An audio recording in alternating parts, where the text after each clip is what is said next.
All right, we're back with the Fox News Alert. The Taliban storming the Afghan capital after its president, Ghani, fled the country like a coward.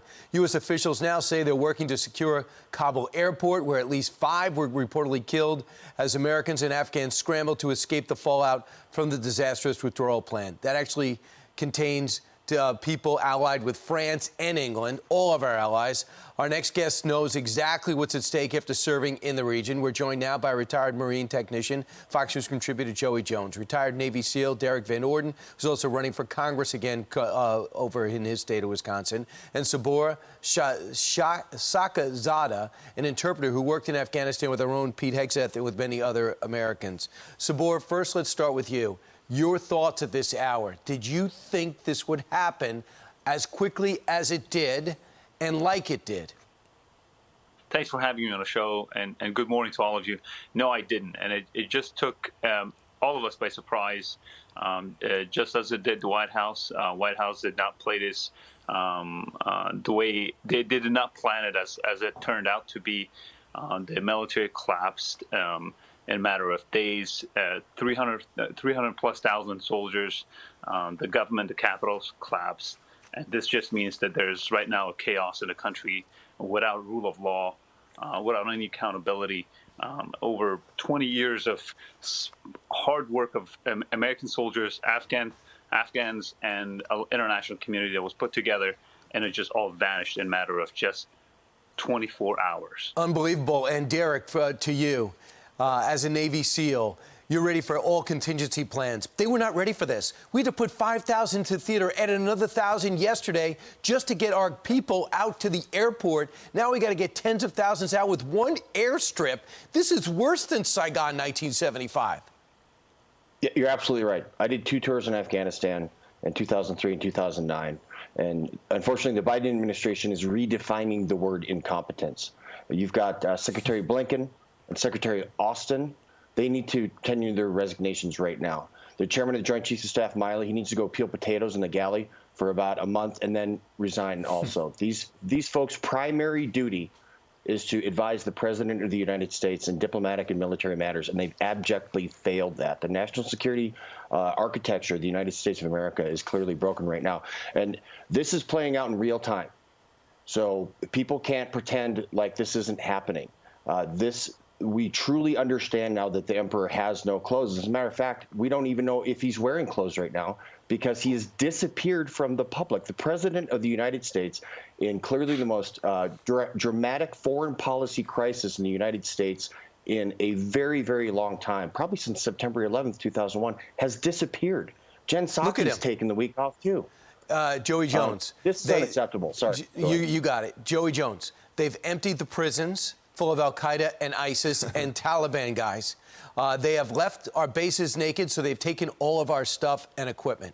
So now they go into the Capitol, and I don't know what we were able to do in 48 hours to destroy all intelligence for 4,000 people as we left our bases and ran to an open airport. How much damage is done? And what do you think, if you're a member of the Afghan forces or just an Afghan citizen, the Americans could have stopped the Taliban at any point, even outside Kabul, and we didn't. I don't know what they think. I don't know what the people in Afghanistan feel right now. Obviously, my heart goes out to them. But even, for my personal concern right now today, we had one promise here, and that was to make sure that al-Qaeda and the Taliban didn't have an opportunity to train and attack us again. And I just don't know how President Biden feels that that's exactly where we are today. That's not where we are today. I'm not saying that we should have fought a 20-year war for another 20 years. I also hate when people talk about having 3,000 troops in Afghanistan the same way we would talk about having 100,000 troops in Afghanistan. One is legitimately fighting a war, and the other one is an operation to gather intelligence and ensure the Taliban doesn't take over the country. So I just wish we got more from our politicians on these issues. The fact that we allow politicians to gain popularity and votes by saying they're going to end a war that hasn't really been fought in a few years to begin with, that's part of the problem there. As far as President Biden, this guy was vice president for 8 years. During the years that I went there and lost my legs, during the deadliest years of this war. And you're telling me he didn't understand the Afghan security force situation any better than to pontificate about 300,000 troops while reports are coming out every day that it was much, much less than that, and that number was only on paper? How was he this misinformed, or did he know and just was arrogant enough, as Bob Gates would say, to be wrong again on a foreign policy decision? Saboor, it's estimated that 70,000 Afghans lost their lives fighting against the Taliban with the Americans, many times in front. Do you think about them right now? Oh yeah, no. Among some of those people that are out hiding is my own brother and my own sister. For the past 48 hours, we've been living in a state of despair. My brother has gone into hiding. He's burning every evidence he's got, including English books, proof of his service with armed forces, U.S. armed forces in Afghanistan. So he's out hiding without any hope or any possibility of not knowing what will happen in the future. But listen, this is not an enemy that we don't know. Clearly the situation, the circumstances in Afghanistan are only three options. You either end up with a settlement in the country where the leaders come together. You end up with the civil war, which is a chaos that no one expects it to happen. Or you end up with 100% Taliban control of the government or the country. And that is all of the options. If it does not go well, then you end up back where we were, just that entire 20 years that we've been working in Afghanistan is just a nightmare or just a dream for a lot of the Afghans who've put their sweat and tears to build a nation, a government, and here we are. It all vanished in a matter of 24 hours. And we give them hope. That is not. You're right. And we never said that we're going to build a democracy there. We're just going to tell you about hope and liberty and maybe make your own. But without our presence, it wouldn't have happened. Derrick, do you think about people that lost their lives or changed their lives forever? I mean, we've lost over 2,000, but over 20,000 been wounded.